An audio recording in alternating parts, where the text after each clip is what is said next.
أشهد أن لا إله إلا الله وحده لا شريك له وأشهد أن محمدا عبده ورسوله أما بعد فأعوذ بالله من الشيطان الرجيم بسم الله الرحمن الرحيم الحمد لله رب العالمين الرحمن الرحيم مالك يوم الدين إياك نعبد وإياك نستعين اهدنا الصراط المستقيم صراط الذين أنعمت عليهم غير المغضوب عليهم ولا الضالين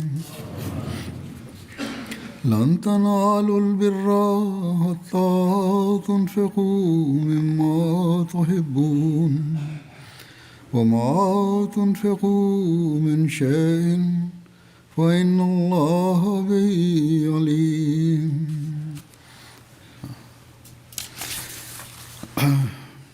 इस आयत को तर्जुमा है कि तुम हरगिज़ नेकी को पा नहीं सकते. இந்த வசனத்தின் பொருள், நீங்கள் உங்களுக்கு விருப்பமான பொருட்களிலிருந்து இறைவனுக்காக செலவு செய்யாத வரையில் உங்களால் ஒருபோதும் முழுமையான நன்மையினை பெற முடியாது. நீங்கள் எப்பொருளை செலவு செய்கின்றீர்களோ அதனை நிச்சயமாக அல்லாஹ் நன்கு அறிகின்றான். இதனுடைய விளக்க உரையில் ஹஸரத் முதல் கலிஃபத்துல் மஸீஹ் ரலியல்லாஹு அன்ஹு அவர்கள் எழுதுகின்றார்கள், திருக்குரானில் சூரா பக்கராவுடைய முதல் ருக்குவில் இரையச்சமுடையவர்கள் தொடர்பாக வமிம்மா ரஸக்னாஹும் யுன்ஃபிகூன் என்று கூறியுள்ளான். அதாவது அவர்கள் அல்லாஹ் வழங்கியவற்றிலிருந்து செலவு செய்கின்றார்கள். இது முதல் ருக்குடைய விஷயமாகும். இந்த சூறாவில் பல இடங்களில் இறைவழியில் செலவு செய்ய வலியுறுத்தப்பட்டுள்ளது. ஆக எப்பொழுது வரை நீங்கள் செல்வத்திலிருந்து செலவு செய்யவில்லையோ முழுமையான நன்மையினை பெற முடியாது. அண்ணா கூறுகின்றார்கள், விம்மா துஹிப்பூன என்பதன் பொருள் என்னுடைய பார்வையில் செல்வமாகும். ஏனென்றால் இறைவன் வ இன்னஹு லிஹுப்பி கைரி லஷதீத் என்று கூறுகின்றான். மனிதனுக்கு செல்வம் மிகவும் விருப்பத்துக்குரியதாகும். எனவே முழுமையான நன்மையை பெற தனக்கு விருப்பமான செல்வத்திலிருந்து செலவு செய்வது அவசியமாகும். ஹஸரத் வாக்களிக்கப்பட்ட மஸீஹ் அலைஹிஸ்ஸலாம் அவர்களும் பல இடங்களில் இதற்கு விளக்கம் அளித்துள்ளார்கள். ஒரு இடத்தில் கூறுகின்றார்கள், செல்வத்துடன் நேசம் இருக்கக்கூடாது. இறைவன் லன் தனாலுல் பிர்ர ஹத்தா துன்ஃபிகு மிம்மா துஹிப்பூன் என்று கூறுகின்றான். நீங்கள் உங்களுக்கு விருப்பமான பொருட்களிலிருந்து இறைவனுக்காக செலவு செய்யாத வரையில் உங்களால் ஒருபோதும் முழுமையான நன்மையினை பெற முடியாது. மேலும் கூறுகின்றார்கள், வீணான பயனற்ற பொருளை செலவு செய்து ஒருவர் நன்மை செய்ததாக வாதிக்க முடியாது. நன்மைக்கான வாயில் மிகவும் குறுகலாக இருக்கின்றது. எனவே பயனற்ற பொருட்களை செலவு செய்து யாரும் அதில் நுழைய முடியாது. ஏனென்றால் திருக்குரானில் தெளிவாக கூறப்பட்டுள்ளது, லன் தனாலுல் பிர்ர ஹத்தா துன்ஃபிகு மிம்மா துஹிப்பூன். விருப்பத்திலும் விருப்பமான மற்றும் பிடித்தத்திலும் பிடித்தமான பொருளை செலவு செய்யாத வரை உங்களால் நேசத்திற்குரியவர் என்கின்ற அந்த தரத்தை பெற இயலாது. துன்பத்தை ஏற்க விரும்பவில்லை என்றால், உண்மையான நன்மையை பெற விரும்பவில்லை என்றால் பிறகு எவ்வாறு உங்களால் வெற்றி பெற முடியும்? ஆக எந்த மக்கள் சில வேளைகளில் நன்றாக சம்பாதிக்கின்றார்களோ, ஆனால் சம்பாதிக்கக்கூடிய ஒரு அகமதி இருக்க வேண்டிய அந்த தரத்தில் பொருள் தியாகங்களில் இருப்பதில்லையோ, அப்படிப்பட்டவர்கள் சிந்திக்க வேண்டும். இறைவன் கூறுகின்றான், உண்மையான தியாகம் என்பது எந்த பொருளை நீங்கள் நேசிக்கின்றீர்களோ அதை அவனுடைய வழியில் செலவு செய்யுங்கள். அப்பொழுதுதான் நீங்கள் அவனின் திருப்தியை பெறக்கூடியவர்களாக இருப்பீர்கள். மேலும் அவனுடைய அருள்களுக்கு வாரிசாவீர்கள். இறைவன் ஓரிரு இடங்கள் அல்லாமல் திருக்குரானில் பல இடங்களில் இறைவழியில் செலவு செய்ய கட்டளையிட்டுள்ளான். உதாரணத்துக்கு ஒரு இடத்தில் கூறுகின்றான், அன்ஃபிகு ஃபீ சபீலில்லாஹி வலா துல்கு பி ஐதீக்கும் இலத் தஹ்லுகா வ அஹ்சினு இன்னல்லாஹ யுஹிப்புல் முஹ்சினீன். அல்லாவின் பாதையிலே பொருளையும் உயிரையும் செலவு செய்யுங்கள். நீங்கள் உங்கள் கைகளிலாலேயே உங்களை அழிவிற்குள்ளாக்கி கொள்ளாதீர்கள். நன்மை செய்யுங்கள். அல்லாஹ் நிச்சயமாக நன்மை செய்பவர்களை நேசிக்கின்றான். எனவே இறைவழியில் செலவு செய்யாதது சில வேளைகளில் அழிவுக்கு உள்ளாக்கி விடுகின்றது. ஒரு பக்கம் நாம் இக்காலத்தினுடைய இமாமை ஏற்றுக்கொள்ளக்கூடியவர்கள், நபி ஸல்லல்லாஹு அலைஹி வஸல்லம் அவர்களுடைய முன்னறிப்பை நிறைவேற்றக்கூடியவர்கள், அன்னாருடைய அந்த முன்னறிவிப்பின் அடிப்படையில் வாக்களிக்கப்பட்ட மஸீஹ் அலைஹிஸ்ஸலாம் அவர்களுடைய ஜமாத்தில் இணைந்துள்ளோம் என்று வாதம் புரிகின்றோம். மற்றொரு புறம் பொருள் தியாகத்தில் சில வேளைகளில் கருமித்தனம் ஏற்படுகின்றது. இது சரியல்ல. ஜமாத்தில் பொதுவாக இதன் பக்கம் அதிக கவனம் உள்ளது. ஆனால் சில வசதி படைத்த மக்களிடம் இந்த எண்ணம் உருவாகி விடுகின்றது. அல்லாஹ்வுடைய அருளினால் ஜமாத்தின் பெரும்பாலான மக்கள் பொருள் தியாகத்தில் மிகவும் மகிழ்ச்சியோடு பங்கேற்கின்றார்கள். ஆனால் நான் கூறியதை போன்று கருமித்தனம் உருவாகக்கூடிய சிலரும் இருக்கின்றார்கள். இறைவழியில் செலவு செய்வது அவசியமாகும் என்கின்ற இறைவனின் இந்த விஷயத்தை அவர்கள் நினைவில் கொள்ள வேண்டும். சம்பாதிக்கக்கூடியவர்கள் சிலர் எப்படிப்பட்டவர்களாக இருக்கின்றார்கள் என்றால் திட்டங்களில் மிகவும் முந்திக் கொண்டு பங்கேற்கின்றார்கள். ஆனால் இங்கு இடைச்செருகளாக இதையும் கூறிவிடுகின்றேன், அவர்கள் தங்களுடைய கட்டாய சந்தாவில் விகித சாராப்படி செலுத்துவதில்லை. அவர்கள் முறையாக செலுத்துபவர்களாக இருப்பதில்லை. அவர்கள் தங்களை சுயாய்வு செய்து பார்க்க வேண்டும். அல்லாஹ் திருக்குரானில் ஒரு இடத்தில் கூறுகின்றான், ஆமினு பில்லாஹி வ ரசூலிஹி வ அன்ஃபிகு மிம்மா ஜஅலக்கும் முஸ்தக்லிஃபீன ஃபீஹி ஃபல்லதீன ஆமனு மின்கும் வ அன்ஃபகு லஹும் அஜ்ருன் கபீர். மக்களே, அல்லாஹ்விடத்தும் அவனுடைய தூதரிடத்தும் நம்பிக்கை கொள்ளுங்கள். முன்னுள்ள சமுதாயத்திற்கு பிறகு அவன் உங்களை எந்த சொத்துக்கு எஜமானர்களாக ஆக்கினானோ அதிலிருந்து செலவு செய்யுங்கள். உங்களுள் நம்பிக்கை கொண்டவர்கள் இறைவழியில் செலவு செய்கின்றார்கள். இவர்களுக்கு பெரும் நற்பலன் உண்டு. எனவே இறைவழியில் செலவு செய்கின்றவர்களுக்கு அதிக நன்மைக்கான வாக்குறுதி அளித்துள்ளான். இதே போன்று இறைவன் கூறுகின்றான், வமாலக்கும் அல்லா துன்ஃபிகு ஃபி சபீலில்லாஹி வலில்லாஹி மீராசுஸ் ஸமாவாத்தி வல் அர்த். வானங்கள் பூமி ஆகியவற்றின் மரபு உரிமை அல்லாஹ்வுக்குரியதாக இருக்கும் நிலையில் நீங்கள் அல்லாஹ்வின் வழியில் செலவு செய்யாமல் இருக்க உங்களுக்கு என்ன நேர்ந்தது? இந்த பௌதிக உலகத்தில் என்னவெல்லாம் மனிதன் கையில் உள்ளதோ இறுதியில் அந்த அனைத்தையும் விட்டுவிட்டு மரணித்து விடுகின்றான்.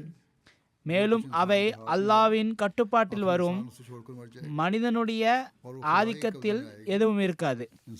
அல்லது சொத்து உரிமையில் அதை பிரித்து கொடுக்கப்படும். வாரிசுகள் சரியாக இல்லை என்றால் அதை அவர்கள் வீணடித்து விடுவார்கள். அவன் கையில் எதுவும் இருப்பதில்லை, இவ்வுலகிலும் சரி மறுமையிலும் சரி.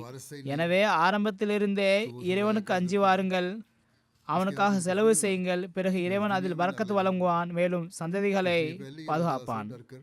பிறகு இதே போன்று இறைவன் திருக்குரானில் இன்னொரு இடத்தில் கூறுகின்றான், ஃபத்தகுல்லாஹ மஸ்தத்தாத்தும் வஸ்மவு வாத்தியு வான்ஃபிகு ஹைரல்லி அன்ஃபுசிக்கும் வமை யூக்க ஷுஹ நஃப்சி ஃபவுலாய்க ஹுமுல் முஃப்லிஹூன். உங்களால் இயன்றவரை நீங்கள் அல்லாஹ்வுக்கு அஞ்சி செவிசாய்ந்து கீழ்ப்படிந்து உங்களுடைய செல்வத்தை அவனது வழியில் செலவு செய்யுங்கள். இது உங்களுக்கே மிக நல்லதாகும். தங்கள் உள்ளத்தின் கருமித்தனத்திலிருந்து காப்பாற்றப்படுபவர்களே வெற்றி பெறுவர்களாவார்கள். எனவே இறைவன் கூறுகின்றான், இந்த கருமித்தனமும் மன இறுக்கமும் சரியானதல்ல. இறைவனுடைய அருள்களுக்கு உரியவர்களாக ஆக வேண்டும் என்றால் அவனுடைய வழிகளில் செலவு செய்யுங்கள். இதை போன்று நம்முடைய செல்வத்தை இறை வழியில் செலவு செய்ய வேண்டும் என்ற விஷயத்தை திருக்குரானின் எண்ணற்ற வசனங்கள் நமக்கு வலியுறுத்துகின்றன. இக்காலத்தில் ஹஸ்ரத் வாக்களிக்கப்பட்ட மஸீஹ் அலைஹிஸ்ஸலாம் அவர்களும் பலமுறை கூறியது போன்று மார்க்கத்தை பரப்புவதற்காக, மார்க்க பணிகளை விரிவுபடுத்துவதற்காக இஸ்லாத்தின் தப்லீகளுக்காக பொருள் தேவைப்படுகின்றது, அதிலிருந்து நீங்கள் செலவு செய்ய வேண்டும். பிறகு இதையும் நினைவில் கொள்ள வேண்டும், எந்த மக்கள் மார்க்கத்திற்காக பொருள் செலவு செய்கின்றார்களோ, நான் வசனத்தையும் படித்து கூறினேன், அதன் பலன் அவர்களுக்கு மட்டும் கிடைப்பதில்லை, அதற்கு மேற்பட்டு முழு சமுதாயத்திற்கும் பலன் கிடைத்துக் கொண்டிருக்கும். மனித குலத்தின் மீதான அனுதாபத்தின் எதிர்பார்ப்பு என்னவென்றால், நாம் அல்லாஹ்வின் வழியில் செலவு செய்ய வேண்டும், மக்களுக்கு உதவி செய்வதற்காக செலவு செய்ய வேண்டும், இஸ்லாத்தை பரப்புவதற்காக செலவு செய்ய வேண்டும். ஹதீஸ்களிலும் இது தொடர்பாக ஹஸ்ரத் நபிகள் நாயகம் ஸல்லல்லாஹு அலைஹி வஸல்லம் அவர்கள் பல இடங்களில் இதை பற்றி நமக்கு பொருள் தியாகம் செய்ய வேண்டும் என்று கூறியிருக்கின்றார்கள். ஹஸ்ரத் அனஸ் ரலியல்லாஹு அவர்களிடம் இருந்து அறிவிப்பு கிடைக்கின்றது, இது ஹதீஸே குதிசியாகும். நபி ஸல்லல்லாஹு அலைஹி வஸல்லம் அவர்கள் கூறினார்கள், அல்லாஹ் கூறுகின்றான், ஆதமின் மகனே, நீ உன்னுடைய கருவூலத்தை என்னிடம் கொடுத்து திருப்தி அடைந்து விடு, அதை நெருப்பு பற்றும் என்கின்ற அபாயம் இல்லை, தண்ணீரில் மூழ்கும் என்ற அச்சம் இல்லை, திருடன் திருடி விடுவான் என்கின்ற அச்சம் இல்லை. என்னிடம் வைக்கப்படுகின்ற கருவூலத்தை நான் அதை முழுவதுமாக உனக்கு அதிகமாக தேவைப்படுகின்ற அந்த நாளில் திருப்பி தருவேன். எனவே இது அல்லாஹ்வின் வாக்குறுதியாகும். இறைவழியில் செலவு செய்தால் அல்லாஹ் முழுவதுமாக அதை திருப்பி தருவான். திருக்குரானிலும் இறைவன் கூறுகின்றான், வமா துன்ஃபிகூ மின் கைரி யுவஃப இலைக்கும் வ அன்தும் லா துஸ்லமூன். அவனுடைய வழியில் நீங்கள் எந்த நற்பொருளை செலவு செய்தாலும் அவன் அதை முழுவதுமாக உங்களுக்கு திருப்பி தருவான். அதற்கு மேற்பட்டு மற்ற இடங்களில் இதையும் கூறியுள்ளான், அதைவிட பன்மடங்கு அதிகரித்து திருப்பி தருவான். எனவே எந்த மக்கள் இறைவழியில் செலவு செய்கின்றார்களோ அவர்களுக்கு இறைவன் கொடுக்கும் நடைமுறை இதுவே ஆகும். நாம் நற்பேறு பெற்றவர்கள், அதாவது நான் முன்பு கூறியது போன்று பெரும்பாலான அகமதிகள் இவ்விஷயத்தை புரிந்திருக்கின்றார்கள். அவர்கள் எண்ணற்ற செல்வங்களை செலவு செய்கின்றார்கள். அதில் வாக்களிக்கப்பட்ட மஸீஹ் அலைஹிஸ்ஸலாம் அவர்களுடைய காலத்திலும் இந்த செலவழித்தலின் இப்படிப்பட்ட உதாரணங்கள் இருக்கின்றன. இன்னும் கூறுவதாயின் அதை கண்டு அன்னார் ஒருமுறை கூறினார்கள், ஏழையாக இருக்கக்கூடிய இந்த ஏழை மக்கள் எவ்வாறு மார்க்கத்திற்காக இந்த அளவு தியாகங்கள் செய்கின்றார்கள் என்று எனக்கு ஆச்சரியம் ஏற்படுகின்றது.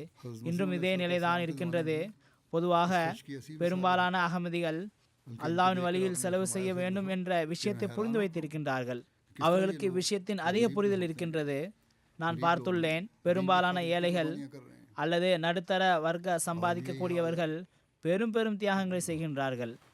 ஏனென்றால் அவர்களுக்கு இறைவன் இச்செல்வத்தை நமக்கு திருப்பி தருவான் அல்லது அவனுடைய அருளுக்கு உரியவர்கள் ஆவோம் என்கின்ற புரிதல் இருக்கின்றது. அது எவ்வாறு என்பதை இவ்வுலகத்திலும் மறுமையிலும் அல்லாஹ் தான் அறிவான். உண்மையான விஷயம் என்னவென்றால், மறுமையில் இறைவன் இதை திருப்பி தருவான், இவர்களுடைய நன்மையில் சேர்த்து விடுவான். இந்த தியாகங்கள் அவர்களுடைய படித்தரத்தை உயர்த்த காரணமாக அமையும். பிறகு ஒரு ஹதீஸில் நபி ஸல்லல்லாஹு அலைஹி வஸல்லம் அவர்கள் கூறுகின்றார்கள், எவர் தூய்மையான சம்பாத்தியத்திலிருந்து ஒரு பேரிச்சம்பழத்தை இறை வழியில் அல்லாஹ்வின் வழியில் கொடுப்பாரோ, அல்லாஹ் தூய்மையானதை இருக்கின்றான். அல்லாஹ் அந்த பேரிச்சம்பழத்தை வலது கையால் ஏற்றுக்கொண்டு அதை அதிகரித்து கொண்டே செல்கின்றான். எதுவரை என்றால் அது ஒரு மலை அளவிற்கு அதிகரித்து விடுகின்றது. அன்னார் ஒரு உதாரணம் கொடுக்கின்றார்கள், எவ்வாறு உங்களில் ஒருவர் ஒரு சிறிய கன்று வளர்க்கின்றார், அது பெரிய விலங்காகி மாறிவிடுகின்றது.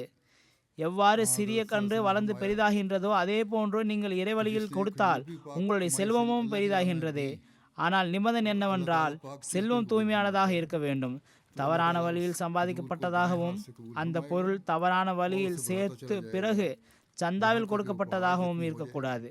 தூய செல்வங்களிலிருந்து கொடுக்கப்படுகின்ற பொருளையே இறைவன் ஏற்றுக்கொள்கின்றான். பிறகு ஒரு ஹதீஸில் வருகின்றது, நபி ஸல்லல்லாஹு அலைஹி வஸல்லம் அவர்கள் கூறினார்கள், மறுமை நாளன்று கணக்கு வழக்கு முடியும் வரை இறைவழியில் செலவு செய்கின்றவர் தான் செலவு செய்த அந்த செல்வத்தின் நிழலில் இருப்பார். எனவே கியாமத் நாளன்று பொருள் தியாகங்கள் அல்லாஹ்வுடைய அருளை ஈர்க்கக்கூடியதாக இருக்கின்றன. அது தூய உள்ளத்துடனும் தூய்மையான செல்வத்திலிருந்தும் செய்யப்பட்டிருக்க வேண்டும் என்பது நிபந்தனை. நான் கூறியதை போன்றே ஜமாத்தின் மக்கள் விஷயத்தை புரிந்து வைத்திருக்கின்றார்கள். இது குறித்து இறைவன் இவ்வாறு கூறுகின்றான், இறையச்சத்தின்படி நடக்கின்ற அவர்களுடைய பொருள் தியாகங்கள் ஏற்றுக்கொள்ளப்படுகின்றன. பிறகு அவர்களுக்கு அல்லாஹ் எண்ணற்ற முறை வழங்குகின்றான். ஜமாத்தினுடைய பெரும்பாலான மக்கள் இதன்படி அமல் செய்ய முயற்சி செய்கின்றார்கள். இறைவன் திருக்குரானில் ஒரு இடத்தில் கூறுகின்றான், வமை யத்தகில்லாஹ யஜல்லஹு மஹ்ரஜா வ யர்ஸுகுஹு மின் ஹைஸு லா யஹ்தஸிப் अल्लाह ताला के फजल को जज्ब வமை யத்தவக்கல் அலல்லாஹி ஃபஹுவ ஹஸ்புஹு जैसा कि मैंने पहले भी இன்னல்லாஹ பாலிஹு அம்ரி इस बात கத் ஜஅலல்லாஹு லிகுல்லி ஷைஇன் கத்ரா. कि तकवा पर चलने वालों எவர்கள் இறையச்சத்தை மேற்கொள்கின்றார்களோ இறைவன் அவர்களுக்காக ஏதேனும் ஒரு வழியினை ஏற்படுத்தி விடுகின்றான்.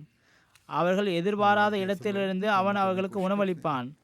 அல்லாவிடம் நம்பிக்கை வைப்பவருக்கு அவனே போதுமானவன். நிச்சயமாக அல்லாஹ் தனது நோக்கத்தை நிறைவேற்றுவான். அல்லாஹ் ஒரு அளவை நிர்ணயித்துள்ளான், அவனுக்கு அதற்கேற்றார் போல் கொடுப்பான். ஹஸ்ரத் வாக்களிக்கப்பட்ட மஸீஹ் அலைஹிஸ்ஸலாம் அவர்கள் கூறுகின்றார்கள், நாம் இறையச்சம் மற்றும் தூய்மையில் எந்த அளவு முன்னேறி உள்ளோம் என்பதை எப்பொழுதும் நினைவில் கொள்ள வேண்டும்.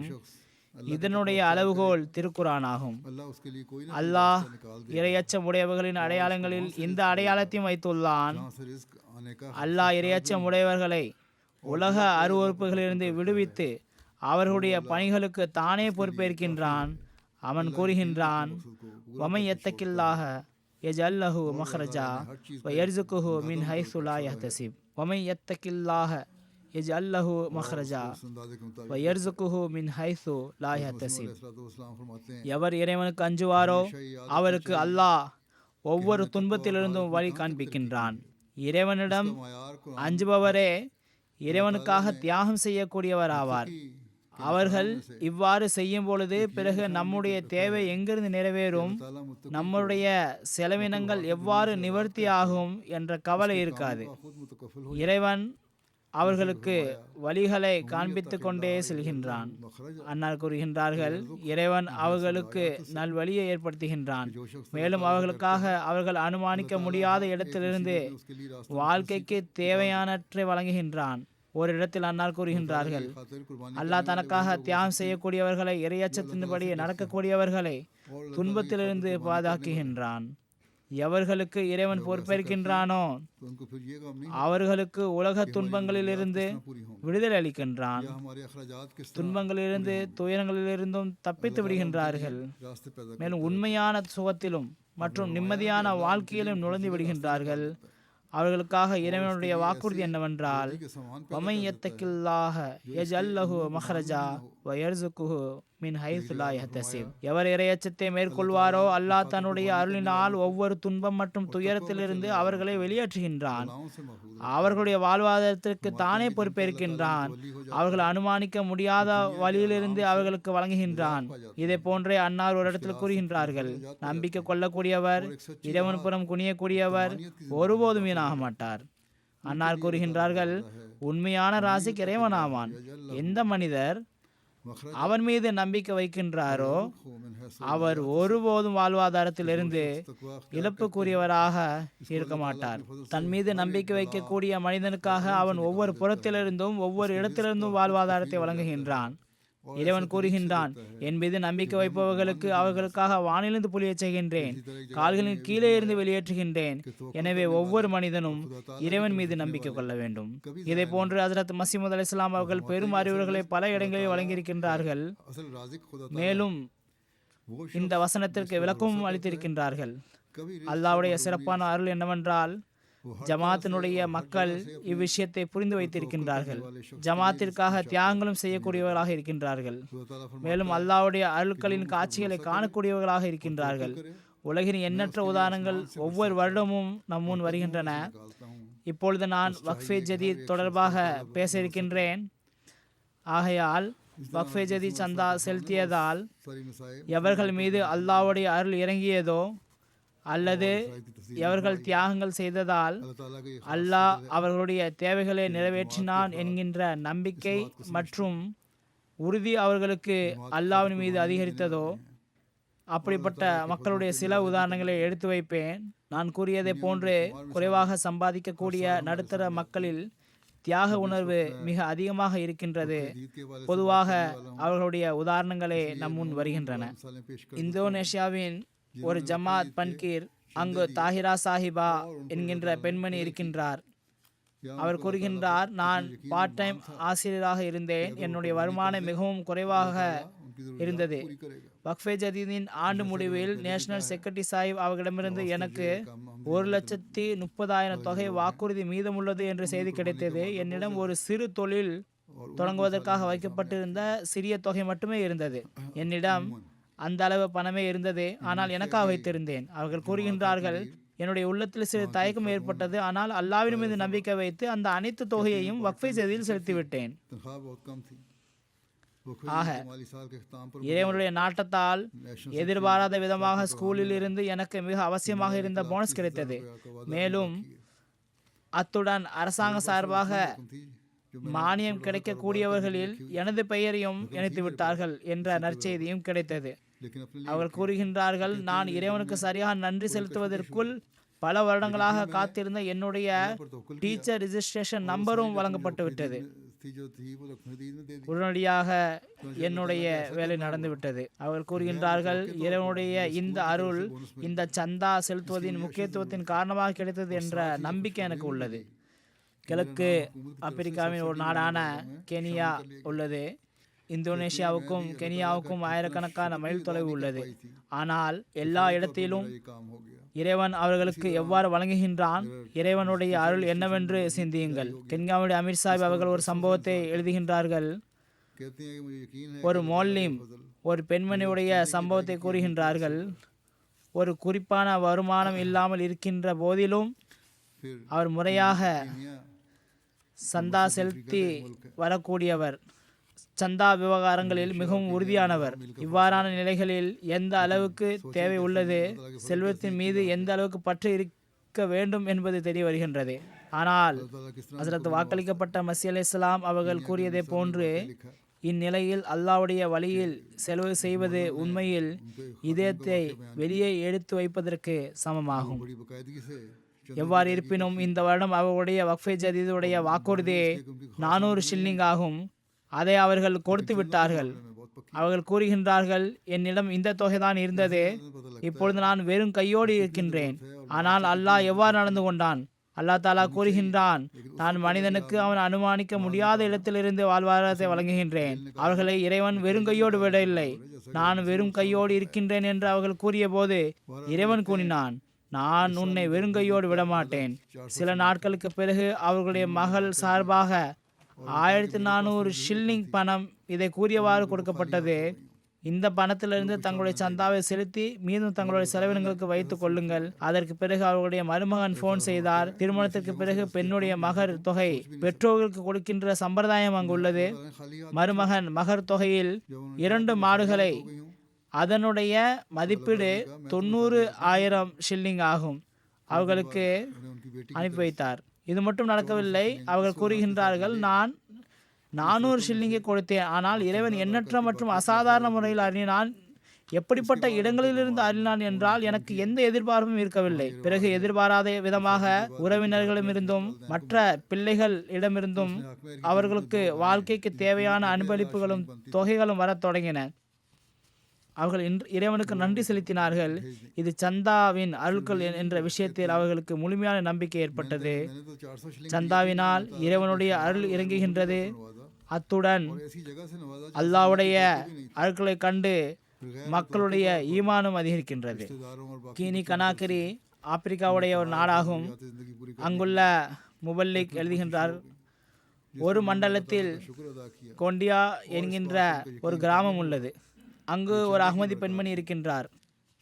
அவர் இந்த வருடம் தன்னுடைய வாக்குறுதியை 1,50,000 கினி ஃபராங் எழுதியிருந்தார். கேட்பதற்கு லட்சங்களாக தெரிகின்றது, ஆனால் அங்கு பண மதிப்பு அந்த அளவு இல்லை. ஆகையால் மிகவும் சாதாரண தொகைதான். எவ்வாறு இருப்பினும் வருடம் முடிவில் எங்களுடைய உள்ளூர் மிஷனரி அவர்களுடைய கிராமத்திற்கு சந்தா வாங்க சென்றிருந்தார். அந்த பெண்மணி காய்கறி சந்தைக்கு சென்றிருந்தார். நேரம் குறைவாக இருந்ததால் மோல்லிம் அவர்களை காண சந்தைக்கு சென்றார். அவர்களிடம், நீங்கள் வாக்குறுதி எழுதியிருந்த உங்களுடைய சந்தாவில் இந்த அளவு மீதம் உள்ளது என்று கூறினார். அந்த பெண்மணி மிகவும் வருத்தத்துடன், இப்பொழுது செலுத்துவதற்கு என்னிடம் எதுவும் இல்லை, நீங்கள் இப்பொழுது சென்று விடுங்கள், நான் இன்ஷா அல்லாஹ் செலுத்தி விடுகிறேன் என்று கூறினார்கள். இப்பொழுது பாருங்கள், तो सऊदी फ़रोख्त நம்பிக்கை கொண்டு करने हुई थी। இஸ்லாம் மற்றும் அகமதியத்தை ஏற்றுக்கொண்ட இந்த பெண்மணி ஈமானில் எந்த அளவு முன்னேறியுள்ளார்கள். இப்பொழுது என்னால் செலுத்த இயலாது என்று தட்டி கழிக்காமல், என்னிடம் எதுவும் இல்லை, நான் விரைவாக ஏற்பாடு செய்து உங்களுக்கு கொடுத்து விடுகிறேன் என்று கூறினார்கள். खातून ने कहा, बड़े दुख से कहा, எவ்வாறு இருப்பினும் அங்கிருந்து நம்முடைய முபல்லிக் சென்று விட்டார். அங்கிருந்து மற்றொரு ஊருக்கு சென்றுவிட்டு அங்கிருந்து வரும் வழியில் மீண்டும் அந்த பெண்ணிடம் வந்தார். அவர் 1,00,000 ஃப்ராங்க் கொடுத்தார். இன்று என்னுடைய முழு நாளினுடைய வருமானம் இந்த தொகைதான். இதை அல்லாஹ்வின் வழியில் கொடுக்கின்றேன் என்று கூறினார். மேலும் கூறினார்கள், பல நாட்களாக வீட்டில் நல்ல உணவு சமைக்கவில்லை, சாதாரண உணவை சமைத்து என் குழந்தைகளுக்கு கொடுத்து வந்தேன். ஆனால் இன்று நான் சம்பாதிப்பதிலிருந்து நல்ல உணவை குழந்தைகளுக்கு கொடுப்பேன் என்று நினைத்திருந்தேன். ஆனால் நீங்கள் கூறியதை போன்று எனக்கு அனுபவம் உள்ளது. இறைவழியில், அல்லாஹ்வுடைய வழியில் தனக்கு விருப்பமான செல்வத்தை செலவு செய்தால் 1,00,000 फ्रांक पेश किए। தியாகம் வீண் போகாது. மனிதன் அனுமானிக்க முடியாத இடத்திலிருந்து இறைவன் வழங்குகின்றான். என்னுடைய தியாகம் வீண் போகாது என்று எண்ணி இன்று நான் இந்த அனைத்தையும் செலுத்துகின்றேன். அவர்கள் கூறுகின்றார்கள், உள்ளூர் மிஷனரி அங்குதான் நின்று கொண்டிருந்தார். அப்பொழுது அந்த பெண்மணியுடைய மகனிடமிருந்து போன் வந்தது. என்னிடம் உங்களுக்காக ஒரு பொருள் உள்ளது, உங்களுக்கு கொடுக்க வேண்டும். ஆகையால் தாங்கள் जैसा कि आपने भी இன்ன இடத்திற்கு வந்து பெற்றுக்கொள்ளுங்கள் என்று கூறினார். இந்த பெண்மணி தன் மகனை சந்திக்க சென்றார். மகன் அவருக்கு 5,00,000 ஃப்ராங்க் தொகையை கொடுத்து விட்டு இது வீட்டு செலவினங்களுக்கு என்று கூறினார். பெண்மணி மகிழ்ச்சியுடன் திரும்பி வந்தார். வந்து விஷயத்தை கூற தொடங்கிய போது மீண்டும் போன் அடித்தது.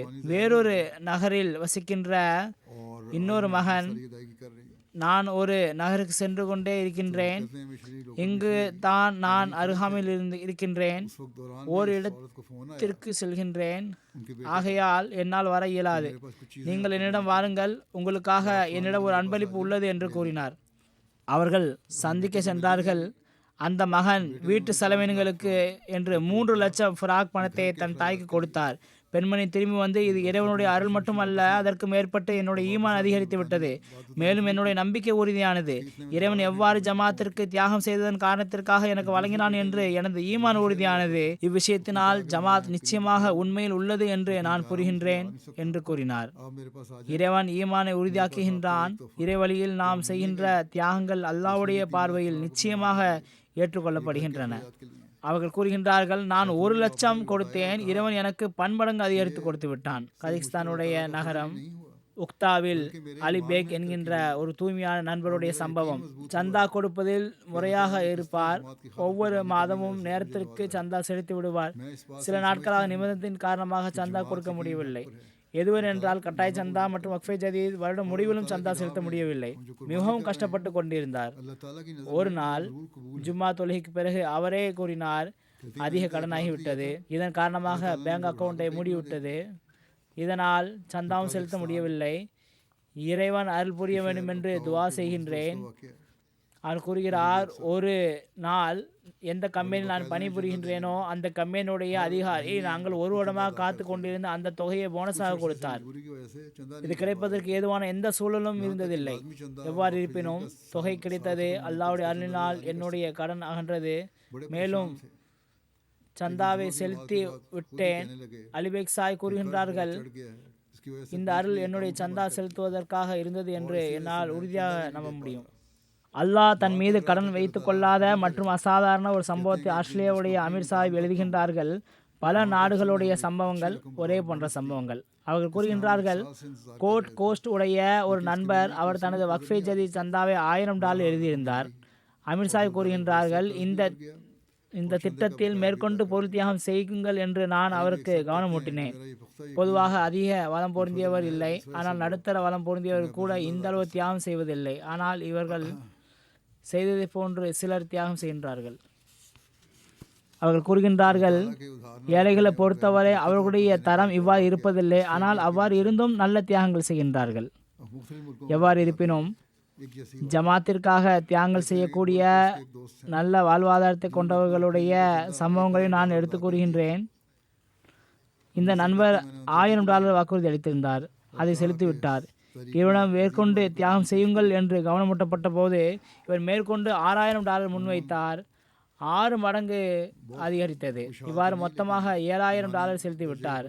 அடுத்த நாள் இவருக்கு ஒரு ஃபோன் அழைப்பு வந்தது.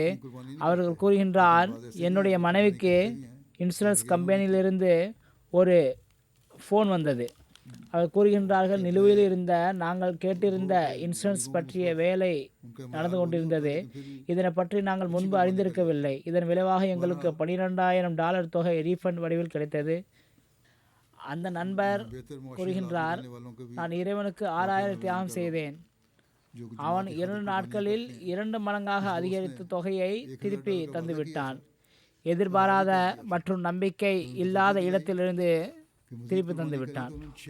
கினி பசாவுடைய முவல்லிக் எதிர்பாராத விதமாக அல்லாவுடைய அருள் பொழிந்த நிகழ்வை பற்றி எழுதுகின்றார். ஒரு தூய்மையான அஹ்மதி அபுசானியா சாஹிப் நாட்டை விட்டு வெளியேறினார். நாட்கள் கடந்த பிறகும் கூட அவருக்கு ஏற்ற வேலை கிடைக்கவில்லை. இதனால் பொருளாதார அழுத்தத்தில் இருந்தார். மனிதன் வெளிநாட்டில் இருக்கும் பொழுது வேலையும் இல்லை, பணமும் இல்லை, அவன் நிலை எப்படி இருக்கும்?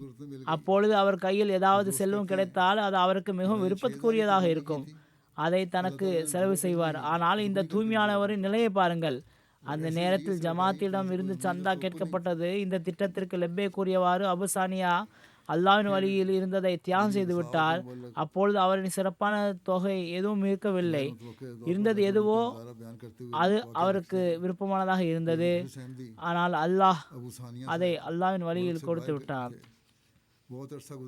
அப்பொழுது அவரிடம் சிறப்பான தொகை எதுவும் இருக்கவில்லை. இருந்தது எதுவோ அது அவருக்கு விருப்பமானதாக இருந்தது. ஆனால் அவர் அதை அல்லாஹ்வின் வழியில் கொடுத்து விட்டார். எவ்வாறு இருப்பினும் அல்லாஹ் அவருடைய தியாகத்தை உடனடியாக ஏற்றுக்கொண்டான். சந்தா செலுத்தி 1 வாரம் கூட கழிந்திருக்கவில்லை. அவர் விண்ணப்பம் கொடுத்திருந்த ஒரு கம்பெனியிலிருந்து அவர்களுக்கு ஃபோன் கால் வந்தது. இன்டர்வியூ இல்லாமல் அவரை வேலையில் அமர்த்தப் போவதாக கூறப்பட்டது. இன்டர்வியூ தேவையில்லை, நீங்கள் உங்களுடைய வேலைக்கு வாருங்கள் என்று கூறப்பட்டது. அபுசானியா சாஹிப் கூறுகின்றார்கள், இது அல்லாஹ்வின் வழியில் செய்யப்பட்ட தியாகத்தின் பரக்கத்தாகும். மேலும் அல்லாஹ் அதிகப்படுத்தி தருவது மற்றும் எதிர்பாராத இடத்தில் இருந்து தருவது என்பது அவனுடைய உதவிக்கான வாக்குறுதியின் செயல் வடிவில் முழுமையடைகின்றது. ரஷ்யாவுடைய முபல்லிக் இன்சார்ஜ் எழுதுகின்றார்கள், இக்ரான் ஜான் சாஹிப் ஒரு களப்பற்ற நண்பர். அவர்கள் கூறுகின்றார்கள், கடந்த மாதங்களில் அவர் தன்னுடைய சந்தாவை அனுப்பி வைத்தார். மிகவும் உணர்ச்சியுடன் கூறினார், கடந்த 2 மாதங்களாக சந்தா செலுத்த இயலவில்லை. மிகவும் கவலையில் இருந்தேன். இறைவனுடைய வழியில் தியாகம் செய்வதிலிருந்து இழப்புக்குரியவனாக ஆகக்கூடாது என்ற கவலை இருந்தது. இப்பொழுது பாருங்கள், இவர் புதிய அகமதி, நீண்ட தொலைவில் இருக்கக்கூடிய பகுதியில் இருக்கக்கூடியவர். ஆனால் நாம் பொருள் தியாகம் செய்ய வேண்டும் என்று எந்த அளவிற்கு கவலை இருந்தது. ஏனென்றால் இதனால் தான் நம் மீது இறைவனுடைய அருள் இருக்கும் என்று உறுதியான நம்பிக்கை இவர்களுக்கு உள்ளது. அவர் கூறுகின்றார்கள், நான் அதிகமாக துவா செய்து வந்தேன். மக்கள் தங்களுடைய வியாபாரத்துக்காக துவா செய்வார்கள். ஆனால் இவர்களுக்கு செல்வத்தின் கவலை இருந்தது. அதுவும் சந்தா செலுத்த வேண்டும் என்பதற்காக இருந்தது. எவ்வாறு இருப்பினும் கூறுகின்றார்கள், இந்த நற்பெயரிலிருந்து பின்தங்கிவிடக்கூடாது. அல்லாஹ்வுடைய வழியில் தியாகம் செய்வதிலிருந்து இழப்புக்குரியவனாகி விடக்கூடாது. இறைவன் எனக்கு உதவ வேண்டும் என்று அதிகமாக துவா செய்து வந்தேன். ஒரு நாள் அலுவலகம் செல்லும் வழியில் நான் சந்தா செலுத்த வேண்டும், என்னுடைய சம்பளம் எனக்கு விரைவாக கிடைக்க வேண்டும் என்று மீண்டும் இறைவனிடம் துவா செய்தேன். அங்குள்ள நிலைமைகள் சம்பளங்களும் நிறுத்தி வைக்கப்படுகின்றன. எவ்வாறு இருப்பினும் அலுவலகம் சென்ற உடனே எதிர்பாராத விதமாக அன்றே எனக்கு சம்பளம் கிடைத்தது. நான் உடனடியாக என்னுடைய சந்தாவை செலுத்தினேன். நான் தியாகத்தில் இருந்து இழப்புக்குரியவனாக வில்லை என்று இறைவனுக்கு நன்றி செலுத்தினேன். இந்தியாவிலிருந்து அங்குள்ள இன்ஸ்பெக்டர் எழுதுகின்றார், ஒரு ஜமாத்தின் ஒரு நண்பரிடம் சென்றார். அவருடைய வக்ஃபே ஜதீத் $16,000 பாக்கி இருந்தது. அவர் தன்னுடைய ஒரு வேலையில் ஒரு முக்கியமான தவணையை செலுத்த வேண்டியது இருந்தது. அதற்கு இந்த பணத்தை வைத்திருக்கின்றார். நாங்கள் சென்றவுடன் அவர் எங்களிடம், என்னுடைய இஎம்ஐ தவணை செலுத்த வேண்டியது உள்ளது, அதை பார்த்து கொள்கின்றேன், அதுதான் செலுத்த வேண்டும், அதை நான் செலுத்தி விடுகின்றேன். இப்பொழுது என்னுடைய பாக்கி இருக்கின்றது, நீங்கள் என்னிடம் வந்து விட்டீர்கள், நீங்கள் முதலில் என்னுடைய சந்தா பாக்கியை மேற்றுக்கொள்ளுங்கள் என்று கூறினார். அவரிடம், நீங்கள் கஷ்டத்தில் இருக்கின்றீர்கள், இப்பொழுது நீங்கள் பாதி கொடுங்கள், மீதம் பிறகு கொடுத்து விடுங்கள் என்று கூறினோம். அதற்கு அவர் கூறினார், முதலில் இறைவனுக்காக கொடுக்க வேண்டும், மற்றவர்கள் அல்லாஹ் தாலா சிறப்பாக்கி விடுவான் இன்ஷா அல்லாஹ். நான் இறையச்சத்தின்படி செயல்படுகிறேன் என்றால், அல்லாவின் மீது நம்பிக்கை வைக்கிறேன் என்றால், பிறகு அல்லாஹ் சிறந்த ஏற்பாட்டை செய்வான். பிறகு அவர்கள் ஃபோன் மூலமாக தெரிவித்தார்கள், किस देनी है वो तो देखी जाएगी, वही अदा ஒரு தொகை நீண்ட காலமாக நிலுவையில் இருந்தது. அவருக்கு இவ்வளவு விரைவாக கிடைக்கும் என்ற நம்பிக்கை இல்லாமல் இருந்தது. அது உடனடியாக கிடைத்துவிட்டது. இவ்வாறு சந்தாவின் அருளினால் இறைவன் என்னுடைய அனைத்து பணிகளையும் முழுமையாக்கினான். என்னுடைய ஈமான் அதிகரித்தது. தியாகம் செய்யக்கூடியவர்களுடன் அல்லாஹ் எவ்வாறு நடந்து கொள்கின்றான் என்பதை நான் பார்க்கின்றேன். कि पहले अल्लाह ताला के लिए निकाल குவாதேலூப் என்பது बाकी मामलात अल्लाह ताला बेहतर தென் அமெரிக்காவின் ஒரு நாடாகும். अगर मैं तक அங்கு புதியதாக பயிர் செய்த ஒரு இளைஞர் ஜெர்மன்சன் 28 வயதுடையவர். இப்பொழுது மாணவராகவும் இருக்கின்றார். படிப்புடன் பார்ட் டைம் வேலையும் செய்கின்றார். ஏழை நாடாகவும் அவருக்கு வக்ஃபே ஜதீதுடைய முக்கியத்துவம் மற்றும் அருள்களை பற்றி தெரிவிக்கப்பட்டது.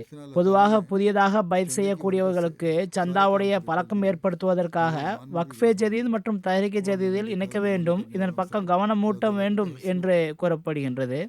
அவருக்கு கூறப்பட்ட போது அவர் கூறினார், இதில் இணைய வேண்டும் என்று எனக்கு விருப்பம் இருக்கின்றது, ஆனால் இப்பொழுது என்னிடம் எந்த தொகையும் இல்லை. மேலும் மாதம் எப்படி கழியும் என்பதை பற்றி எனக்கு தெரியாது. கையில் எதுவும் இல்லாத நிலையில் மாதம் எப்படி கழியும் என்பது பற்றி தெரியாத நிலையில் இவ்வாறான விருப்பம் கொள்வது மிகவும் கடினமான பணியாகும். மனிதரிடம் செல்வம் வந்துவிட்டால் முதலில் தனக்கு செலவு செய்வான். ஆனால் நம்பிக்கை கொண்ட பிறகு இந்த மக்களுடைய நடத்தை வித்தியாசமாக உள்ளது. முபல்லிக் அவர்கள் இவரிடம் கூறினார்கள், நீங்கள் மாணவராவீர்கள், அதிகமாக தியாகம் செய்ய தேவையில்லை. தங்களால் எவ்வளவு முடியுமோ 1 அல்லது 2 யூரோ கொடுங்கள். அல்லாஹ் எண்ணத்திற்கு ஏற்றவாறு கொடுக்கின்றான். அவர்கள் கூறுகின்றார்கள், ஒரு வாரத்திற்கு பிறகு அவர் மிஷ்னவஸிற்கு வந்தார்.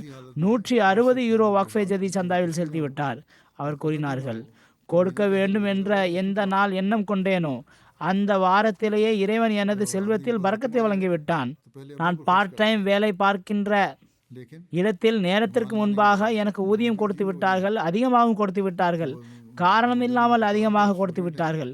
அவர்கள் கூறுகின்றார்கள், எதற்காக அதிகமாக கொடுத்தார்கள் என்று எனக்கு புரியவில்லை. பிறகு மீண்டும் கூறினார்கள். பிறகு சிறிது நாட்களில் மீண்டும் ஒரு அற்புதம் நடந்தது. 160 யூரோ கொடுத்த அந்நாளில் எனக்கு இன்னும் கூடுதலாக கொடுக்க விருப்பம் இருந்தது, ஆனால் தொகை இல்லை. ஆனால் சந்தா கொடுத்த சில நாட்களுக்கு பிறகு எதிர்பாராத விதமாக அதிகமான தொகை கைவந்தது. நான் ஒரு ட்ரைனிங் சென்டரில் சில தொகை வாங்க வேண்டியது இருந்தது. பல முறை கூறியும் அது எனக்கு கிடைக்கவில்லை. ஆனால் அல்லாஹ் சந்தாவின் பரக்கத்தினால் என்னுடைய அந்த தொகையை கொடுக்க செய்தான். ஆக கூடுதலாக 150 செலுத்தி விட்டார்கள். பசியோடு வாழ்வை கழித்த அந்நிலை எங்கே? 300 யூரோ சந்தா கொடுத்த நிலை எங்கே?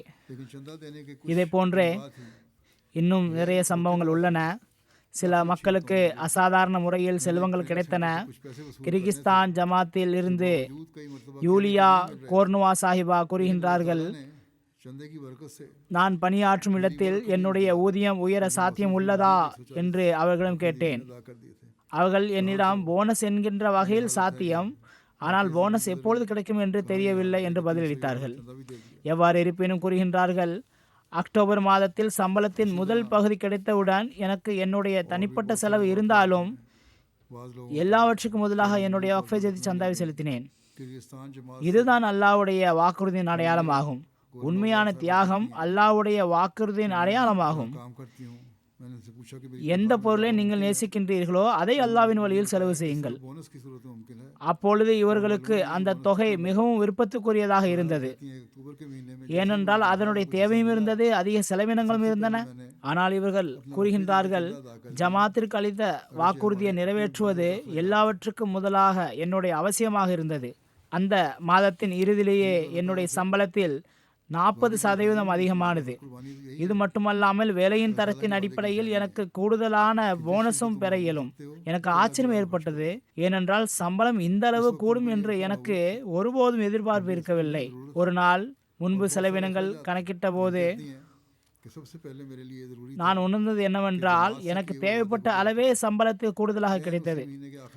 நான் முதலில் வக்ஃபே ஜதீத் சந்தாவை செலுத்திவிட்டேன். ஆனால் இந்த செலவினங்களில் குறைபாடு கூடுதலாக கிடைத்ததை கொண்டு நிவர்த்தி ஆகிவிட்டது. அவர் கூறுகின்றார்கள், நான் அல்லாஹ்வுக்கு மிகவும் நன்றி செலுத்தினேன். எதிர்பாராத விதமாக கிடைத்த இறைவனுடைய இந்த அருள் சந்தாவின் பரக்கத்தினால் ஏற்பட்டது என்று எனக்கு நம்பிக்கை உள்ளது. அவர் கூறுகின்றார்கள், நான் இன்னொரு விஷயத்தையும் கூறி விடுகின்றேன். நான் சில நாட்களாக நடத்தி வந்த ஒரு சிறிய தொழில் இருந்தது, ஆனால் அதில் எந்த முன்னேற்றமும் இல்லை. ஆனால் இவ்வாண்டு நவம்பரில் என்னுடைய வாக்குறுதியை நிறைவேற்றியவுடன் டிசம்பரில் இந்த தொழிலில் என்னுடைய லாபம் 2 மடங்கானது. இதே போன்று இந்தோனேஷியாவுடைய மேண்டுங் ஜமாத்தின் உடைய ஒரு உறுப்பினர் ராமா சாஹிபா இந்தோனேஷியாவுடைய நேஷனல் மீடியாவில் ஃப்ரீலான்ஸ் ரைட்டராக இருக்கின்றார். எழுத படிக்க தெரிந்த பெண்மணி. அவர்கள் கூறுகின்றார்கள், இந்த பணியின் மூலம்தான் என்னுடைய தேவைகளை நிவர்த்தி செய்து வருகின்றேன். இவ்வருடம் கட்டுரைகள் நிராகரிக்கப்பட்டதினாலும் நூல்கள் குறைவாக விற்கப்பட்டதினாலும் என்னுடைய வக்ஃபே ஜதீத் வாக்குறுதியை முழுமையாக நிறைவேற்ற இயலவில்லை. ஆனால் எனக்கு மிகவும் வருத்தம் மற்றும் மன உளைச்சல் ஏற்பட்டது. நான் இறைவன் மீது நம்பிக்கை வைத்து என்னுடைய சேகரிப்பில் இருந்து சிறிது பாக்கியை செலுத்தினேன். மேலும் இறைவனிடம் துவா செய்தேன், அல்லாவே, அனைத்தும் உன்னையுடையது, செலவு எவ்வாறு நிவர்த்தியாகும் என்கின்ற எண்ணத்தை என்னுடைய உள்ளத்தில் இருந்து அகற்றிவிடு. நான் இப்பொழுது தொழுது முடித்த பிறகு தொழுகை விரிப்பை மடிக்கக்கூடவில்லை. அதற்குள் ஒரு நண்பருடைய ஃபோன் வந்தது. அவருக்கு அவசரமாக மொழிபெயர்ப்புக்கு என்னுடைய உதவி தேவைப்பட்டது. ஆக அந்த பணி முழுமையான உடன் அந்த நண்பர் எனக்கு ஒரு கவரை தந்தார். அந்த கவரில் எனக்கு வக்ஃபே ஜதீத் வாக்குறுதியை முழுமைப்படுத்த தேவைப்பட்ட அந்த அளவு தொகையே இருந்தது. நான் அப்பொழுது அந்த தொகையை வக்ஃபே ஜதீத் செலுத்திவிட்டேன். பிறகு அல்லாஹ்வுடைய அருள் இவ்வாறு இருந்தது. எனக்கு எடிட்டருடைய செய்தி கிடைத்தது. என்னுடைய புத்தகம் சர்வதேச அளவில் ஏற்றுக்கொள்ளப்பட்டது. இவர்கள் ஒரு புத்தகம் எழுதியிருந்தார்கள். எனக்கு 10 விழுக்காடுக்கு பதிலாக 30 விழுக்காடு ராயல்டி கிடைக்கும். பிறகு இறைவன் என்னுடைய தியாகத்தின் அருளினால் அசாதாரண விளங்கிய என்னுடைய மகன் மெடிக்கல் காலேஜ் சேருவது சுலபமாக இருந்தது. இவர்கள் கூறுகின்றார்கள், என்னுடைய தனிப்பட்ட அனுபவம் ஆகும். இது என்னுடைய வருமானத்திலிருந்து எல்லாவற்றிற்கும் முதலாக சந்தாக்களுடைய தொகையை நான் செலுத்த தொடங்கியவுடன் இறைவன் என்னுடைய அனைத்து உலக விவகாரங்களையும் தானே கவனித்துக் கொண்டே செல்கின்றான். இது அல்லாஹ்வின் வாக்குறுதி ஆகும். அல்லாஹ் எவ்வாறு நிறைவேற்றுகின்றான்? சில சம்பவங்களை நான் விட்டுவிடுகின்றேன். இப்பொழுது நான் வக்ஃபே ஜதீதின் ஆண்டு அறிக்கையை படித்து விடுகின்றேன். அதாவது ஜமாத்துகளிலிருந்து கிடைக்கப்பட்ட அறிக்கைகள். அந்த அறிக்கைகள் முழுமையாக இல்லை. இன்றைய நிலவரங்களில் குறிப்பாக ஆப்பிரிக்காவுடைய முழு ரிப்போர்ட் வர இயலாது. ஆனால் கிடைத்ததை கூறிவிடுகின்றேன். இது வக்ஃபே ஜதீதுடைய 69வது ஆண்டாகும். 68வது ஆண்டு நிறைவடைந்து புதிய ஆண்டு தொடங்கியுள்ளது. அல்லாஹ்வின் அருளினால் ஏறத்தாழ 15 மில்லியன் பவுண்ட், இது 14.97 மில்லியன் பவுண்ட் ஆகும். ஏறத்தாழ 15 மில்லியன் பவுண்ட் தொகை மக்களால் தியாகம் செய்யப்பட்டது. கடந்த ஆண்டை விட இந்த தொகை 3 மில்லியன் பவுண்ட் அதிகமாகும். அல்ஹம்துலில்லாஹ். கனடா மற்றும் பிரிட்டன் முதல் மற்றும் 2ஆம் இடங்களில் உள்ளன. இந்த ஆண்டில் மொத்தமாக பிரிட்டன் முதல் இடத்தை பெற்றுள்ளது. ஆனால் கனடா மிகுந்த முயற்சி செய்துள்ளது. அது பிரிட்டனின் மிக அருகில் வந்து சேர்ந்துள்ளது. இந்த ஆண்டு கனடா 2ஆம் இடத்தை பெற்றுள்ளது. 3ஆம் இடத்தில் ஜெர்மனி, 4ஆம் இடத்தில் அமெரிக்கா, 5ஆம் இடத்தில் இந்தியா, அதன் பிறகு ஆஸ்திரேலியா, பின்னர் மத்திய கிழக்கின் ஒரு ஜமாத், பின் இந்தோனேஷியா, மீண்டும் மத்திய கிழக்கின் ஒரு ஜமாத் மற்றும் 10ஆம் இடத்தில் பெல்ஜியம் உள்ளது. ஆப்பிரிக்காவின் ஒட்டுமொத்த வசூலின் அடிப்படையில் முதல் 10 ஜமாத்துகள் நாடுகள் அதனுடைய பெயரை தரவரிசைப்படி படிக்கின்றேன். முதலிடத்தில் கானா, அதன் பிறகு Mauritius, Burkina Faso, Tanzania, Nigeria, Liberia, Gambia, Sierra Leone, Benin மற்றும் மாலி. அல்லாஹ் தாலாவின் அருளால் பங்கேற்பவர்களின் எண்ணிக்கை 15 லட்சத்தை தாண்டியுள்ளது. இதில் அதிக முயற்சி செய்த நாடுகளில் Nigeria, Niger, Gambia, Guinea Bissau, Congo, Franceville, Ivory Coast, மத்திய ஆப்பிரிக்காவுடைய காங்கோ கின்ஷாசா குறிப்பிடத்தக்கது. மக்களை இணைப்பதில் அவர்கள் பெரிதும் முயற்சி செய்துள்ளார்கள்.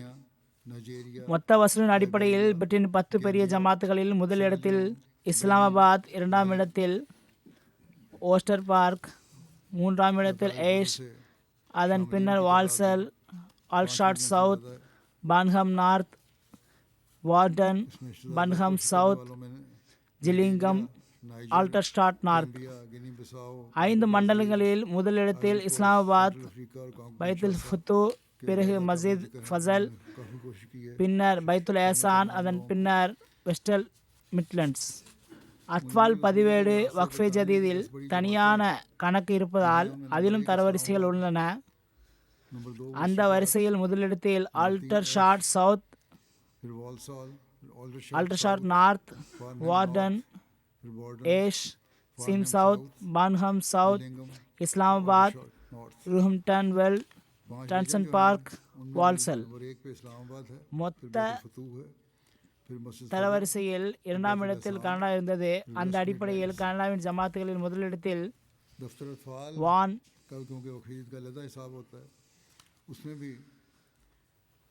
அதன் பிறகு Peace Village, Calgary, Brampton West, Vancouver, Toronto West, Mississauga, Brampton East மற்றும் டொராண்டோ. கனடாவின் 10 பெரிய ஜமாத்துகளின் முதலிடத்தில் ஹெமில்டன், முதலிடத்தில் Edmonton West, Hadiqa Ahmad, Hamilton Mountain, Ottawa West, Regina, Airdrie, Innisfil, Montreal, Sudbury. அத்வால் பதிவேட்டில் முதலிடத்தில் வான், பின்னர் Toronto West, Peace Village, Calgary, Brampton West, Brampton East, Vancouver, Mississauga, Toronto.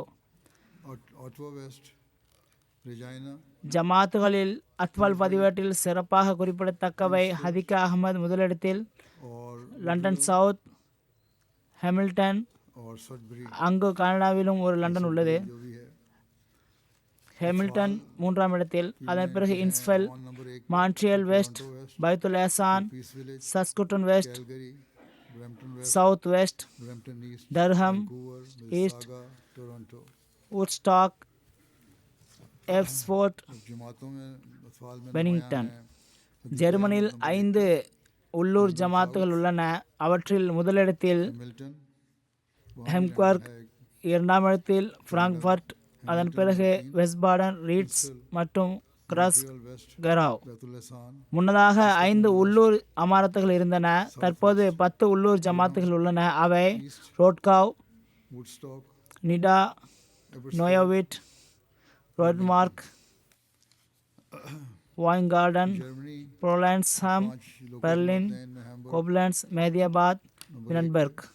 Athwal பதிவேட்டில் உள்ள 5 மண்டலங்களில் முதலிடத்தில் வெஸ்பாடன், அதன் பிறகு ஹெம்பார்க், பின்னர் Hessen south, east Mannheim, west பாலன். அமெரிக்காவின் 10 ஜமாத்துகளில் முதலிடத்தில் நார்த் வெர்ஜீனியா, பிறகு மேரிலாண்ட், பின்னர் Los Angeles, Chicago, Seattle, Silicon Valley, Dallas, Detroit, south Virginia, Georgia, Carolina. America की 10 जमातें जो हैं नॉर्थ वर्जीनिया नंबर 1 पे, मैरीलैंड, அத்வால் பதிவேட்டில் முதலிடத்தில் மேரிலாண்ட், சிலிகான் வேலி, டெல்லஸ், பிறகு ஆல்பானில், Los Angeles, north Virginia, Seattle, Chicago, Georgia, Carolina, Dallas, Oshkosh, Houston. Los Angeles, north Virginia, Seattle, Chicago, பாகிஸ்தானுக்கும் Georgia, Carolina, Dallas ஒரு நிலை உள்ளது. மொத்தமாக தரவரிசையை பார்க்கும்போது பாகிஸ்தான் 5ஆம் இடத்தில் வருகின்றது. அங்கு பணத்தின் மதிப்பு குறைந்துவிட்டது. இருந்தபோதிலும் அனுகூலமற்ற சூழ்நிலைகள் இருந்தபோதிலும் அல்லாவின் அருளால் பாகிஸ்தானில் தியாகங்களின் தரம் மிக உயர்ந்தது. பாகிஸ்தான் முதலிடத்தில் லாகூர், 2ஆம் இடத்தில் ரபுவா, 3ஆம் இடத்தில் கராச்சி. மேலும் சந்தா கொடுப்பவர்களின் மாவட்ட தரவரிசையில் முதலிடத்தில் फिर दूसरे नंबर पे इस्लामाबाद, पे कराची, फैसलाबाद, रावलपिंडी, गुजरात, बिलतरतीब सरगोदा, उमरकोट, अल्लाह की पोजीशन ये है, मुल्तान, इस्लामाबाद पहला, फिर नारोवाल, फैसलाबाद, मीरपुर रावलपिंडी, खास, डोरा काजी खान, सरगोदा, उमरकोट, डेरा काजी खान. नारोवाल, मीरपुर खास, முதல் 10 ஜமாத்துகளில் முதலிடத்தில் இஸ்லாமாபாத் 10 சிட்டி, जमातें जो हैं उनमें பிறகு டவுன்ஷிப் इस्लामाबाद शहर லாகூர், नंबर 1 पे, डिफेंस लाहौर, फिर टाउनशिप लाहौर, दारुल-ज़िक्र लाहौर, लाहौर, समानाबाद लाहौर, जिक्र लाहौर, अल्लामा इकबाल टाउन लाहौर, बैतुल फजल फैसलाबाद, मुगलपुरा लाहौर, फैसलाबाद, मुल्तान नहरम, मुगलपुरा लाहौर, டெல்லி கேட் லாகூர். शहर, दिल्ली गेट பாகிஸ்தான் அத்வால் பதிவேட்டில் ஜமாத்துகளில் முதலிடத்தில் पाकिस्तान में जो जमातें लाहौर, हैं उनमें नंबर 1 पे, இரண்டாம் இடத்தில் ரபுவா, மூன்றாம் இடத்தில் கராச்சி. 3 पे कराची, மேலும் மாவட்டங்களின் தரவரிசையில் இவ்வாறு உள்ளது. முதலிடத்தில் இஸ்லாமாபாத், ஃபைசலாபாத், நரோவா, ராவல்பிண்டி, உமர்கோட், சர்கோதா, குஜராத், மீர்பூர், காசியா, बुखास, लिया, टोबटेक, லையா, டொபாடேக் சிங். இந்தியாவின் தரவரிசையை பார்க்கும்போது மாநிலங்களின் அடிப்படையில் கேரளா முதலிடத்தில் உள்ளது. தமிழ்நாடு, ஜம்மு காஷ்மீர், केरला नंबर 1 पे, तमिलनाडु, தெலுங்கானா, जात की, கர்நாடகா, ஒடிஷா, केरला नंबर 1 पे है, तमिलनाडु, பஞ்சாப், जम्मू कश्मीर, மேற்கு வங்காளம், तेलंगाना, மகாராஷ்டிரா कर्नाटका, மற்றும் உத்தரப்பிரதேசம். पंजाब, वेस्ट बंगाल, ஜமாத்துகளில் முதல் 10 இடங்களில் முதலிடத்தில் கோயம்புத்தூர், जमातों जो हैं 10 उनमें से ये हैं कोयम्बटूर, हैदराबाद, பிறகு ஹைதராபாத், காதியான், காலிக்கட், हैदराबाद, மேலப்பாளையம், कालीकट, பெங்களூர், आलम, पलियाम, மஞ்சேரி, கொல்கத்தா, கேரங் மற்றும் கருளை. कैरंग, ஆஸ்திரேலியாவின் 10 ஜமாத்துகள் ऑस्ट्रेलिया की 10 जमातें जो हैं वो हैं Melbourne, Long, Melbourne, Warren, Warren, Marsden Park, Marsden Park, Castle Hill, Castle Hill, Melbourne Berwick, Melbourne Clyde, Penrith, Melbourne west, Melbourne west, Logan east, Melbourne east Melbourne east. और அவர்களுடைய ஜமாத்துகள் இவையாகும். Melbourne Long, Melbourne Long, Warren, Marsden Park, Marsden Park, Castle Hill, Melbourne Berwick, Melbourne Clyde, Penrith, Melbourne Clyde, Melbourne Penrith, Perth, Melbourne east, Melbourne west, Perth, Adelaide west, Melbourne west, अथवाल Adelaide में west. इन लोगों की position ये है, அத்வால் பதிவேட்டு இவர்களின் தரவரிசை முதலிடத்தில் Logan east, Adelaide south, பிறகு Melbourne Long, Warren, Logan west, Adelaide south, Melbourne west, Berwick, Logan west, Castle Hill, Melbourne Berwick, Castle Hill, Perth, Lambton, Penrith. और அல்லாஹ் தாலா இந்த தியாகம் செய்த அனைவரின் செல்வங்களிலும் ஆன்மாக்களிலும் அளவற்ற பரக்கத்தை வழங்குவானாக. நான் ஏன் பெயர்களை வாசிக்கிறேன் என்றால், சில ஜமாத்துகள் எங்களுடைய தரவரிசை என்ன என்பது எங்களுக்கு தெரிய வேண்டும் என்று எண்ணுகின்றார்கள். எனவே வழக்கத்தின்படி வாசிக்கப்படுகின்றன. அதற்கு வாக்களிக்கப்பட்ட மசீஹ் அலைஹிஸ்ஸலாம் அவர்கள் கூறுகின்றார்கள், கருமித்தனமும் ஈமானும் ஒரு உள்ளத்தில் ஒன்றிணைய முடியாது என்பதை உறுதியாக கூறுகின்றேன். எந்த மனிதர் உண்மையான உள்ளத்துடன் இறைவன் மீது நம்பிக்கை கொள்வாரோ அவர் தன்னிடம் பெட்டியில் இருக்கின்ற செல்வத்தை மட்டும் தனது செல்வமாக கருத மாட்டார். மாறாக இறைவனுடைய அனைத்து கருவூலகங்களையும் தன்னுடைய கருவூலமாக கருதுவார்.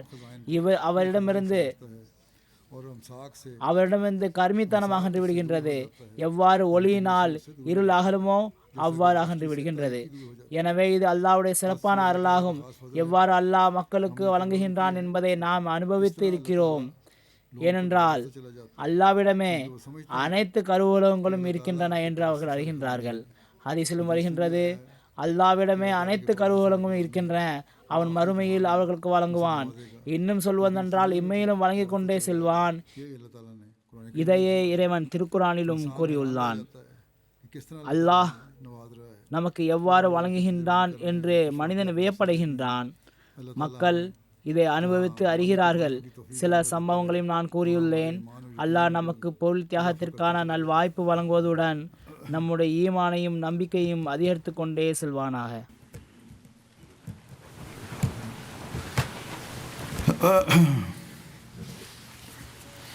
அல்ஹம்துலில்லாஹ் நஹ்மதுஹு ونؤمن به ونتوكل عليه ونعوذ بالله من شرور أنفسنا ومن سيئات أعمالنا من يهده الله فلا مضل له ومن يضلل فلا هادي له ونشهد أن لا إله إلا الله ونشهد أن محمدا عبده ورسوله عباد الله رحمكم الله إن الله يأمر بالعدل والإحسان وإيتاء ذي القربى وينهى عن الفحشاء والمنكر والبغي يعظكم لعلكم تذكرون اذكروا الله يذكركم وادعوه يستجب لكم ولذكر الله أكبر